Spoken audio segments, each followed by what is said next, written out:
ওই আপা আপা কুরবানি ঈদ উপলক্ষে 150 মানুষের দাওয়াত দিছি। কি কইলি? এত মানুষের রান্না মুখেরা? আরে কোনো চিন্তা করো না, কাউরে বাড়ির ঠিকানাই দেই নাই।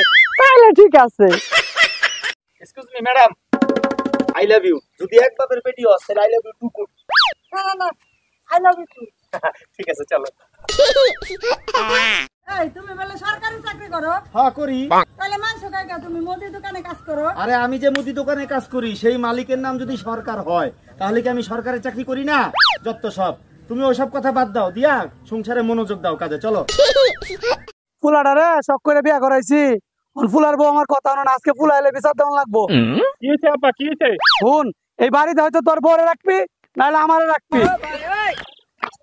তোর আগে কইছিলাম এই বাড়িতে থাম লাগবে না, ধর দেখলো দা।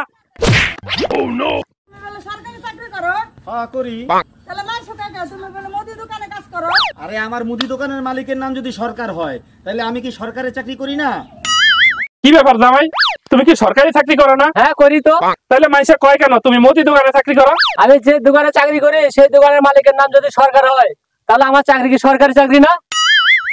দেখেন তো এই লোকটা কই আছে? কোনটা যে এই লোকটা? ও আচ্ছা আচ্ছা।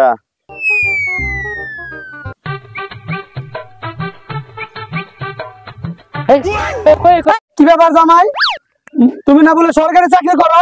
হ্যাঁ সরকারি চাকরি তো করি। তাহলে মানুষও বলতেছে তুমি বলে মুদি দোকানে চাকরি করো।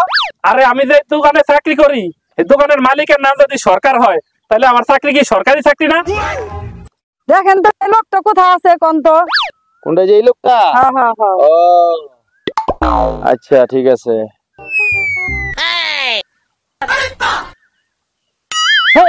আরে ভাই আর বলেন না, খালি বাবার সাথে ঝগড়া লাগেই থাকে। তুমি আর তোমার বাপে মিল্লা দুইজনে যদি বিড়ি খাওয়া শুরু করো তাহলে আর কোনো ঝগড়াঝাটি থাকবো না। কারণ হলো তোমার কাছে বিড়ি না থাকলে তোমার বাপের কাছে চাইবা, আবার তোমার বাপের না থাকলে তোমার কাছে চাইবো, তাহলে আর কোনো ঝগড়াঝাটি থাকলো না। ভালো পরামর্শ দিচ্ছেন ভাই, ভালো পরামর্শ। আচ্ছা আচ্ছা ঠিক আছে, যাও যাও। আজকে বাবার সাথে যা বিড়ি খাবো। আচ্ছা আচ্ছা। কিরে দোস্ত, তোর মন খারাপ কা? ঘটনা কি? আরে আর কইস না, মনটা ভালো না। কি হইছে? বাপের লাগে খালি ঝগড়াঝাটি লাগেই থাকে। একটা ভালো পরামর্শ দে তো। তুই আর তোর বাপে মিল্লা দুইজনে বিড়ি খাওয়া শুরু কর, তাহলে তোর বিড়ি না থাকলে তোর বাপে তোর কাছে চাইবো, আর তোর না থাকলে তোর বাপের কাছে চাবি, তাইলে আর কোনো ঝগড়াঝাটি থাকলো না। দোস্ত তোরে অসংখ্য ধন্যবাদ, তুই আমারে যে একটা পরামর্শ দিছস আমি এখনই বাপের লাগে বিড়ি খামু যায়। ঠিক আছে? আচ্ছা দোস্ত, ইচ্ছা মতো খাই। ঈদের দিন 150 লোকের দাওয়াত দিছি। কি কইলি? এত মানুষের রান্না মুখেরা? আরে টেনশন করো না, বাড়ির ঠিকানা তো দেই না। তাহলে ঠিক আছে।